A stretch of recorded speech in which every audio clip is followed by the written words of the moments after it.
Hi hello അസ്സലാമു അലൈക്കും. ഇന്നത്തെ വീഡിയോ എന്താണെന്ന് വെച്ചാൽ ഒരുപാട് തിരക്ക് പിടിച്ചുള്ളൊരു ഡേ ആണ്. അത് നിങ്ങൾക്കും കൂടി അങ്ങോട്ട് കാണിച്ചു തരാമെന്ന് കരുതി. രാവിലെ അതാ ചായക്കുള്ള വെള്ളം ഞാൻ ഗ്യാസുമ്മ വെച്ചിട്ട് പുട്ടിന് നനച്ച് കൊടുക്കുകയാണ്. ചായയും കടിയും ഒക്കെ വേഗം ഉണ്ടാക്കിയിട്ട് എനിക്ക് അങ്ങാടി വരെ ഒന്ന് പോകാനുണ്ട്. ഹസ്ബൻഡിന് കുറച്ച് സാധനങ്ങൾ കൊടുത്തയക്കണം. രാവിലെ തന്നെ എങ്ങോട്ടാണ് പോണത് ചോദിച്ചാൽ ബോട്ടി ഉണ്ടല്ലോ അത് വാങ്ങാൻ പോവാണ്.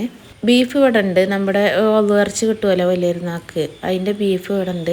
പുട്ടിക്ക് ഞാൻ കറി ഉണ്ടാക്കുന്നതും ബീഫ് തന്നെയാണ്. അങ്ങനെ വേഗം ചായയൊക്കെ കുടിച്ച് കഴിഞ്ഞിട്ട് ഞാൻ പോകാൻ നിൽക്കുകയാണ്. ഇന്ന് ജൂൺ 1 സ്കൂൾ തുറക്കണ ദിവസം കൂടിയാണ്. കുട്ടികളോട് ഞാൻ വരാൻ നേരം വൈകുകയാണെങ്കിൽ ബസ്സൊക്കെ കയറി പോകാൻ പറഞ്ഞിരുന്നു. പക്ഷെ ഞാൻ അങ്ങാടി പോയി 3 ബീഫ് കടയിൽ പോയിട്ടും ബീഫ് കട ഒന്നും തുറന്നിട്ടില്ല. എല്ലാവർക്കും ഈ പള്ളിക്കന്ന് ഇറച്ചി കിട്ടുമല്ലോ, ആ ഇറച്ചി തന്നെയാണ് ഇതും. ഞങ്ങളിവിടെ ഓരിയിലും കൂടീന് അതിൻ്റെതും ഉണ്ട്. ഞാൻ വന്നിട്ടാണ് ഓലി സ്കൂൾക്ക് പോയത്. പിന്നെ ഞാൻ വേഗം വന്നിട്ട് ബീഫൊക്കെ മുറിച്ച് കഴുകിയൊക്കെ എടുത്തു.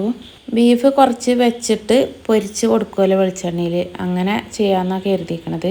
ഇതിൻ്റെ ഇടയിൽ തന്നെ ഞാൻ ഐശുട്ടിക്ക് ചായയൊക്കെ കൊടുത്തിട്ട് പിന്നെ ചോറിനുള്ള വെള്ളം അടുപ്പത്ത് വെച്ചു. ബീഫിക്ക് എല്ലാ മസാലയും കുറേശ്ശെ ഇട്ടിട്ട് കുക്കറിൽ ഒരു 2 വിസിൽ അടുപ്പിച്ചിട്ട് പിന്നെ മൺചട്ടിയിൽ അടുപ്പത്ത് വെക്കാമെന്നാണ് കരുതിയത്. ചോറ് റേഷൻ കടയിലത്തെ അരി ആയതുകൊണ്ട് വേഗം വെന്ത് കെട്ടിക്കോളും. അതിൻ്റെ വേക്കിൽ ഇതും വെക്കാമെന്ന് കരുതി. അത് കഴിഞ്ഞിട്ട് കുറച്ച് തുണികളുണ്ടായിരുന്നു, അത് ഞാൻ മെഷീനിൽ അലക്കാനിട്ടു. നല്ല തുണികളൊന്നും ഞാൻ മെഷീനിൽ ഇടലില്ല. പഴയ വീട്ടിൽ നിന്ന് ഇടുന്ന തുണികൾ മാത്രമേ ഉള്ളൂ മെഷീനിൽ ഇടൽ. ഇതിൻ്റെ ഇടയിൽ വെള്ളമൊക്കെ തിളച്ച് അരിയൊക്കെ ഇട്ട് കൊടുത്തിട്ടുണ്ട്. പിന്നെ പെട്ടെന്ന് തന്നെ പോയിട്ട് അടിച്ചു വാരി തുടച്ചൊക്കെ ചെയ്തു.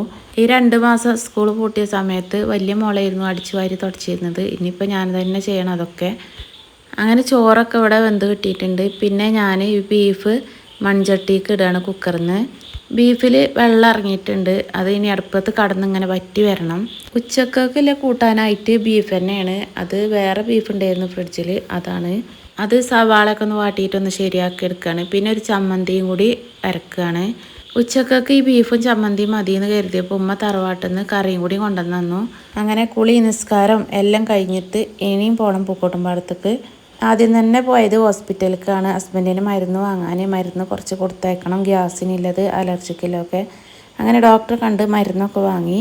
അത് കഴിഞ്ഞിട്ട് നേരെ പോയത് ഒരു മില്ലിക്കാണ്. മുളകും പൊടി, മഞ്ഞൾപ്പൊടി, മല്ലിപ്പൊടി ഇതൊക്കെ വാങ്ങാൻ.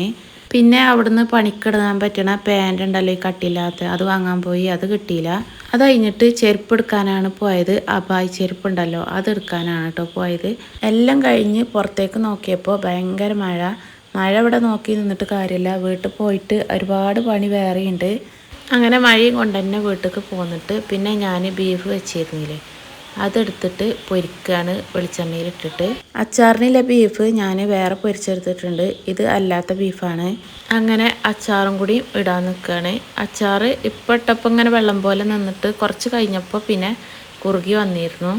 ചൂടൊക്കെ ആറിയപ്പോൾ നല്ല കുറുകി നിന്നിരുന്നു. അങ്ങനെ രാത്രി തന്നെ ഞാൻ എല്ലാം ഇവിടെ പാക്കറ്റിലാക്കി. രാവിലെ 7:30 ആകുമ്പോൾ ഞങ്ങളെ ഇവിടെ അടുത്തുള്ള ഓട്ടോറിക്ഷക്കാരനാണ്. ഹസ്ബൻഡിൻ്റെ മുതലാളിൻ്റെ പേര് മലപ്പുറത്താണ്, അങ്ങോട്ട് കൊണ്ടുപോയി കൊടുക്കുന്നത്. അപ്പോൾ ഇത്രയൊക്കെ തന്നെ ഉള്ളൂ കേട്ടോ. ഈ ഒരു വീഡിയോ ഇഷ്ടപ്പെട്ടാൽ ലൈക്കും സബ്സ്ക്രൈബും ചെയ്യാൻ മറക്കല്ലേ.